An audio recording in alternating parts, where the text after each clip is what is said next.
মহানগৰীৰ চানমাৰীত সংঘটিত হত্যাকাণ্ডৰ নতুন মূৰ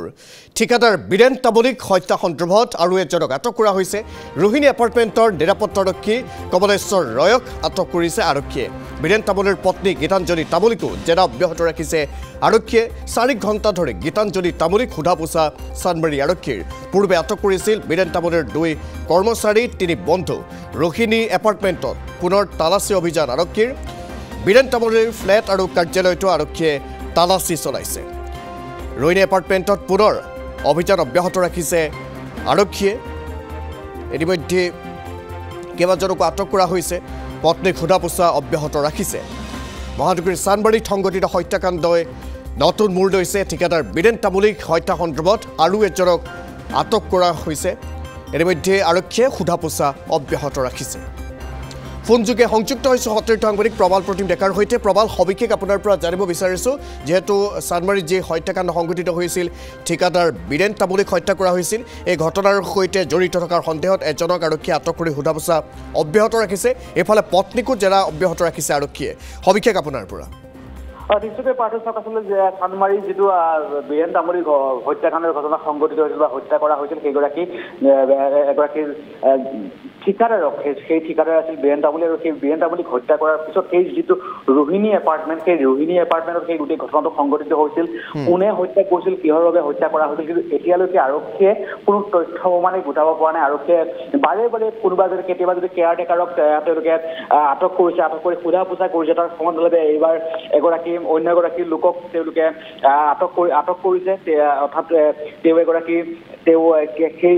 এপাৰ্টমেণ্টটোত তেওঁ এগৰাকী ৰক্ষীয়া হিচাপে আছিল বা নিৰাপত্তাৰক্ষী হিচাপে আছিল সেইগৰাকী নিৰাপত্তাৰক্ষীকো ইতিমধ্যে আৰক্ষীয়ে আটক কৰিছে এতিয়ালৈকে 3-4 গৰাকীকৈ লোকক আটক কৰি তেওঁলোকে সোধা পোছা কৰি আছে কিন্তু প্ৰায় 24 ঘণ্টা পাৰ হৈ গ'ল গোটেই ঘটনাটো এতিয়ালৈকে কিন্তু গোটেই ঘটনাটো বীৰেন তামুলী হত্যাকাণ্ডৰ সৈতে কোন জড়িত কেনেদৰে হত্যা কৰা হ'ল একো তথ্য প্ৰমাণে লাভ কৰা নাই আৰু খেতাৰ বিপৰীতে যিহেতু তেওঁলোকে তথ্য প্ৰমাণ লাভ কৰা নাই তাৰ বিপৰীতে সেইবাবে তেওঁলোকে এইবাৰ বীৰেন তামুলীৰ পত্নী গীতাঞ্জলি তামুলীক আচলতে সোধা পোছা কৰিছে আজি পুৱাৰ ভাগতে গীতাঞ্জলি তামুলীক আৰক্ষীয়ে চানমাৰী আৰক্ষীয়ে থানালৈকে মাতিছিল আৰু থানাত মাতি তেওঁক 4 ঘণ্টা সময় তেওঁক জেৰা চলাইছে জেৰাত তেওঁ হয়তো গীতাঞ্জলি তামুলী জড়িত থাকিব পাৰে নেকি বা কোনো পৰিয়ালৰ কোনো লোক জড়িত থাকিব পাৰে নেকি সেই সন্দৰ্ভতো আচলতে তেওঁলোকে সোধা পোছা কৰিছে কিন্তু এতিয়ালৈকে কোনো তথ্য প্ৰমাণেই আচলতে আৰক্ষীয়ে লাভ কৰা নাই তাৰ সমান্তৰালভাৱে আৰু কেইবাটাও এনেধৰণৰ কিছু তথ্য প্ৰমাণ পোৱা গৈছে যে সেই যিটো ৰোহিণী এপাৰ্টমেণ্টৰ যিটো ষষ্ঠ মহলা 6 নং যিটো মহলা সেই 6 নং মহলাত বিটি তামুলী ক্ষমা কৰিব বিটি এণ্টাৰপ্ৰাইজ নামৰ অৰ্থাৎ বীৰেন তামুলী এটা তাতে কাৰ্যালয় আছিল সেই কাৰ্যালয়টো নিশাৰ ভাগত আচলতে যোৱাৰ আড্ডা চলে বা এনেধৰণৰ সুৰাৰ আড্ডা চলে বহুতো নামী ব্যৱসায়ী ঠিকাদাৰ সেই ঘৰটোলৈকে বা সেই ষষ্ঠ মহলালৈকে অহা যোৱা কৰে অৰ্থাৎ তেওঁলোকে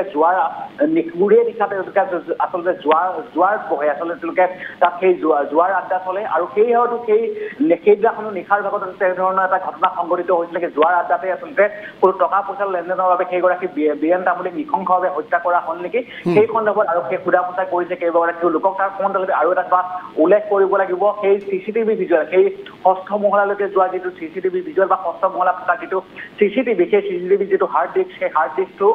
হত্যাকাৰীয়ে তেওঁ আচলতে ভাগি পেলাইছে তাত আচলতে সেই কোনো তথ্য প্ৰমাণ অৰ্থাৎ সেই বীৰেন তামুলীক হত্যা কৰাৰ কোনো তথ্য প্ৰমাণ তেওঁলোকে যাতে ৰাখিব নোৱাৰে বা তথ্য প্ৰমাণ যে আৰক্ষীয়ে নাপায় তাৰ বাবে হত্যাকাৰী অতি আচলতে গোপনে সেইসমূহ তথ্য প্ৰমাণ তেওঁলোকে আচলতে নষ্ট কৰিছে তাৰ বিপৰীতে আৰক্ষীয়ে এতিয়াও তেওঁলোকৰ হাতত যিখিনি তথ্য প্ৰমাণ লাগে এগৰাকী লোকক গ্ৰেপ্তাৰ কৰিবৰ বাবে বা হত্যাকাৰী কোন চিনাক্ত কৰিবৰ বাবে যিখিনি তথ্য প্ৰমাণ লাগে সেই তথ্য প্ৰমাণ কিন্তু এতিয়ালৈকে আৰক্ষীয়ে লাভ কৰা নাই সেয়েহে আৰক্ষীয়ে বাৰে কোনো লোকক সোধা পোছা কৰিছে এবাৰ যদি নিৰাপত্তাৰক্ষীক সোধা পোছা কৰিছে এবাৰ কোনো দুগৰাকী সতীৰ্থক সোধা পোছা কৰিছে তাৰ সমান্তৰালভাৱে কেয়াৰটেকাৰক সোধা পোছা কৰিছে কিন্তু এতিয়াও গোটেই ঘটনাটো 2 দিন পাৰ হৈছে কিন্তু এতিয়াও গোটেই ঘটনাটো সন্দৰ্ভত আৰক্ষীয়ে কোনো তথ্য প্ৰমাণ লাভ কৰা নাই তাৰ বিপৰীতে আজি নিপুৱাৰ ভাগত তেওঁলোকে বীৰেন তামুলীৰ পত্নী গীতাঞ্জলি তামুলীকো সোধা পোছা কৰিছে 4 ঘণ্টা ধৰি গীতাঞ্জলি তামুলীক সোধা পোছা কৰিছে সেই ঘৰটোলৈকে অৰ্থাৎ ৰোহিণী এপাৰ্টমেণ্টৰ যিটো কাৰ্যালয় বীৰেন তামুলীৰ যিটো কাৰ্যালয় সেই কাৰ্যালয়ৰ তেওঁলোকে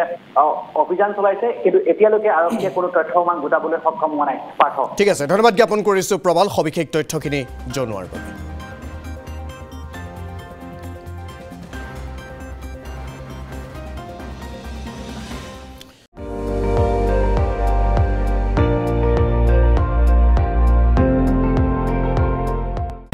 আপুনি চাই আছে ND24